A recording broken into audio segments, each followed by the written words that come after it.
माँ की परछाई होती है बेटियाँ तो पिता की परी, दादी के आंगन की मासूम कली होती है बेटियाँ तो दादाजी के होठों की मुस्कान, भाई की कलाई में रेशम की डोर से दुआओं को बांधती है बहन, छोटी बहन की दोस्त होती है बड़ी बहन, घर में खुशियों की सौगात होती है बेटी, सच में लक्ष्मी का रूप होती है बेटी। डॉटर्स डे मनाने का मुख्य उद्देश्य अपनी बेटियों को यह महसूस कराना है कि वो हमारे लिए कितनी अनमोल व खास है।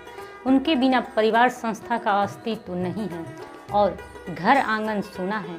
डॉटर्स डे के दिन कन्या भ्रूण हत्या को रोकने का संदेश भी दिया जाता है। डॉटर्स डे यह बेटी दिवस हर साल सितंबर माह के चौथे रविवार को मनाया जाता है। हालांकि हमारे देश भारत में अभी डॉटर्स डे मनाने की इतना प्रचलन नहीं है, लेकिन धीरे धीरे इस आधुनिक टेक्नोलॉजी व सोशल मीडिया की बदौलत इस देश में भी यह जल्द ही प्रचलन में आ जाएगा और फिर इस पूरे जोश खरोश के साथ मनाया जाएगा।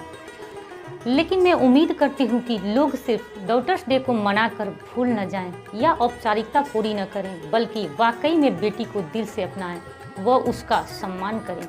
बेटी दो घरों में खुशियाँ बिखेरती है, जन्म लेती है तो लक्ष्मी रूप में माँ बाप का घर आंगन महक उठता है, उसकी खुशबू से, और शादी होकर ससुराल पहुँचती है तो पति के घर गृह लक्ष्मी बनकर उसका भाग्य संवारती है। साथ ही वो दो अनजान परिवारों को अपने प्यार की विश्वास की डोर से एक मजबूत रिश्ते में बांधती है।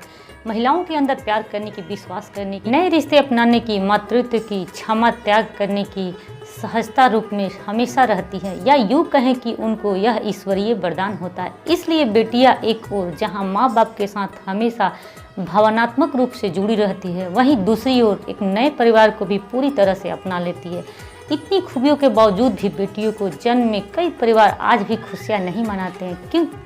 क्या कन्या का जन्म वक्त माँ बाप और परिवार वाले इतने खुश नहीं होते हैं जितने बेटे के जन्म के वक्त? बेटे के जन्म के जैसी खुशियाँ बेटी के जन्म में क्यों नहीं होती, जबकि बेटी के बगैर नई पीढ़ी इस दुनिया में आ ही नहीं सकती, या यूँ कहें कि परिवार या इस संसार की कल्पना भी संभव नहीं है। भारत जैसे देश में जहाँ पुत्र के जन्म में अपार खुशियाँ मनाई जाती हैं, पुत्र को वंश का वारिस या कुल को आगे बढ़ाने वाला समझा जाता है और बेटी को गर्भ में ही मार दिया जाता है। यही नहीं, एक बेटे की चाह में कई बेटियों को गर्भ में ही मार दिया जाता है।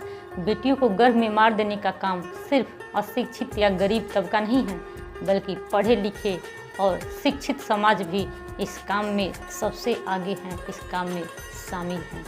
जबकि पढ़ा लिखा वर्ग इस बात को अच्छी तरह से जानता है कि बेटा या बेटी का जन्म मनुष्य के हाथ में नहीं है, लेकिन हमारे समाज में फैले कुछ अंधविश्वास और बेटे की चाह उनको ऐसा करने पर मजबूर करती है। आज के इस आधुनिक युग यानी कि 21वीं शताब्दी में जहां एक ओर हम डॉटर्स डे बड़े शान से मनाते हैं, वहीं दूसरी ओर आज भी बेटियों को गर्भ में ही मार दिया जाता है, सिर्फ एक बेटे की चाह में। और कुछ डॉक्टर इस काम को अंजाम देते हैं थोड़े से पैसे के लालच में। बेटियां सब जगह कमाल कर अपना और अपने परिवार का नाम रोशन कर रही है। आजकल बेटियां हर क्षेत्र में अपने नाम का परचम लहरा रही है, चाहे वो पढ़ाई लिखाई का क्षेत्र हो या खेल जगत, मनोरंजन जगत या अनुसंधान का क्षेत्र। देश का कोई भी उच्च प्रशासनिक पद हो या विदेश में जाकर काम करना या फिर अंतरिक्ष में ही क्यों न जाना पड़े, लेकिन फिर भी हमारी सोच हमारी बेटियों के लिए बहुत ज़्यादा नहीं बदली है। बेटियों को हमेशा पराया धन ही समझा जाता है। इसीलिए चाहे बेटी कितनी भी तरक्की क्यों न कर ले, माँ बाप उसकी शादी करके ही अपना कर्तव्य पूरा समझते हैं।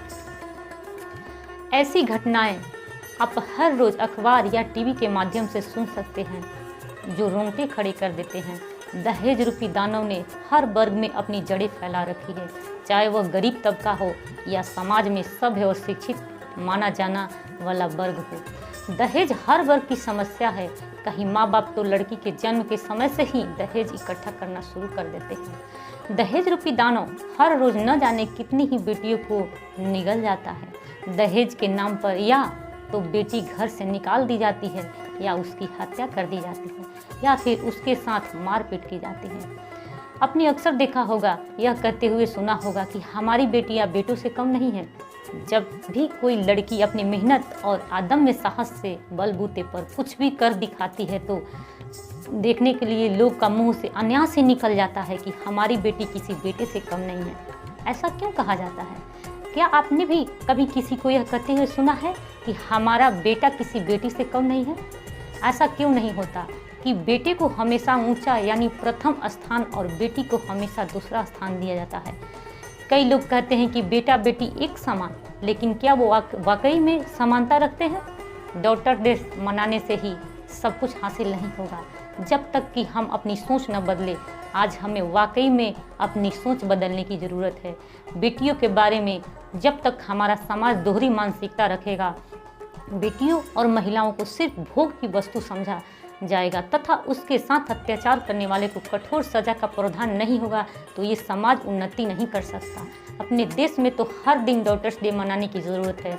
उसे अपने अपार और विश्वास से सीखने की ज़रूरत है, क्योंकि बेटियां खुशियों से घर भर देती है, माँ बनकर जन्म देती है नई पीढ़ी को, बहन बनकर राखी का बंधन भाई की कलाई पे बांधती है, बेटी बनकर हंसना सिखाती है, पत्नी बनकर आपके बेटे का जीवन संवार देती है। बेटियां वाकई में साक्षात लक्ष्मी का रूप होती हैं घर की बेटियां। इसीलिए इस डॉटर्स डे पर हम अपनी बेटियों को महसूस कराएं कि वो हमारे लिए कितनी अनमोल वो खास है। डॉटर्स डे पर उनके मनपसंद का उपहार लाकर उनको दें, उन्हें वह करने की आज़ादी दें, आगे बढ़ने की प्रेरणा दें। उसको वह पूरे मन से करना चाहती है, उसको इस बात का भरोसा दे कि हम उसके साथ हैं, चाहे परिस्थिति कैसी भी रहे। फिर देखिए आपकी बेटी जग जीत लेगी। अपने बेटे को भी बचपन से ही बेटियों का, महिलाओं का इज्जत करना और उनको सम्मान देना सिखाएं, वरना एक दिन वह आ जाएगा जब भाई के हाथ में राखी बांधने के लिए कोई बहन नहीं होगी, सास के पास बहू नहीं होगी, बेटे के लिए पत्नी ढूंढने पर भी नहीं मिलेगी, और नवरात्रि की कन्या पूजन में देवी माँ के व्रत पूर्ण करने के लिए कन्याओं को 9 कन्याएं नहीं मिलेगी। इस सच को स्वीकार करना ही होगा कि अगर किसी भी माँ बाप के घर में बेटी जन्म नहीं लेगी तो आपके बेटे के लिए पत्नी और आपके लिए बहू कहाँ से आएगी, और बिना बहू के नई पीढ़ी कैसे जन्म लेगी। बिना बेटियों के तो परिवार या संसार की कल्पना करना भी संभव नहीं है। इसीलिए आइए इस डॉटर्स डे पर संकल्प में बेटियों को पैदा करने होने दो, आगे बढ़ाने दो, बुलंदियों को छूने के लिए हौसला दो, उनके सपनों को पंख देकर दूर नीले गगन में उड़ने की आज़ादी दो।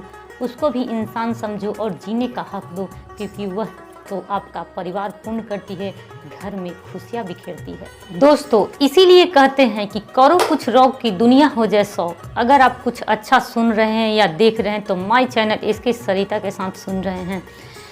दोस्तों मेरा सुझाव अगर आपको अच्छा लगा हो तो आप अपने फैमिली या अपने दोस्तों के पास इस वीडियो को जितना हो सके शेयर करें, और इस वीडियो को लाइक और सब्सक्राइब और शेयर ज़रूर करें, और कमेंट करके ज़रूर बताएं कि आपको कैसा लगा। तो मिलते हैं अगले वीडियो में, तब तक आप खुश रहिए, मुस्कुराइए। जय हिंद।